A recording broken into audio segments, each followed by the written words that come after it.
The fantasy playoffs have arrived, meaning every start sit we do the rest of the way will be the most important of the season.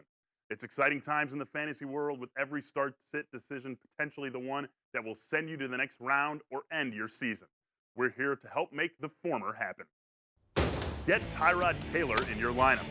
The Bills quarterback has at least 6.8 rushing points in 7 games this season, including 6 of the last 7. It's awfully hard for him to fall short of expectations when he's doing that much damage with his legs. In 12 career games with both Sammy Watkins and Robert Woods healthy, he has completed 63% of his passes for 8.25 YPA and 21 touchdowns against just 5 picks. He's an easy QB1 this week. Dak Prescott has been ruthlessly efficient this season, but the expected script between the Cowboys and Giants this week does not bode well for the rookie. He should be on your bench. It'd be silly to expect a disaster from Prescott after everything he has done this year, but his ceiling is rather low going up against the stout Giants defense, especially with Ezekiel Elliott likely to hog 25 or more carries. Forget your impressions of Jonathan Stewart's game last week.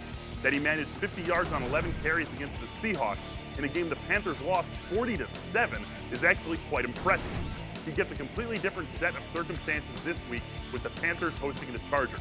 They've allowed the 8th most points to running backs on the year, and the Panthers are small favorites in a game with a total of 48 points. You can pencil Stewart in for easy top 20 production at the position this week. Terrence West was back in command of the Baltimore backfield last week, totaling 68 yards and 2 touchdowns.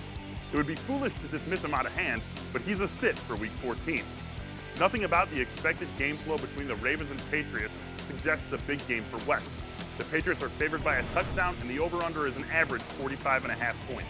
He's no more than a low-end flex play. In that same game, Malcolm Mitchell is a much better play for fantasy owners. The Patriots schemed him open repeatedly last week, getting him 10 targets. He caught 8 of those for 82 yards and is going to be a key piece for the offense in its post-Rob Gronkowski world. If you believe in the Pats offense this week, you should believe strongly in Mitchell, especially when you consider how good the Ravens have been against the run this year. Allen Robinson, Blake Bortles, and interim offensive coordinator Nathaniel Hackett met this week to make sure they were all on the same page. In Week 14, that pretty much sums up Robinson's season individually and that of the Jacksonville offense as a whole. There's no possible way to trust Bortles, and by extension Robinson, in a matchup with the Vikings. LADARIUS Green is set to take a star turn in the fantasy playoffs and must be in lineups this week.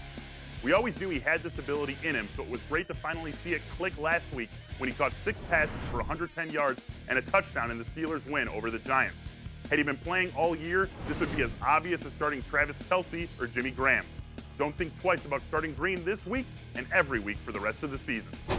CJ FIEDOROWICZ will likely get plenty of targets on Sunday, but he's still a sit. He has had more than 50 yards in just 3 games this season, making him largely a touchdown or bust player. It's hard to have confidence in such a player when he's tied to a Houston offense that ranks 28th in points scored. Finally, let's turn to the Lions defense on the defense screen. There's nothing bad about welcoming Matt Barkley to Detroit, notably when his top 2 receivers are Josh Bellamy and Cameron Meredith.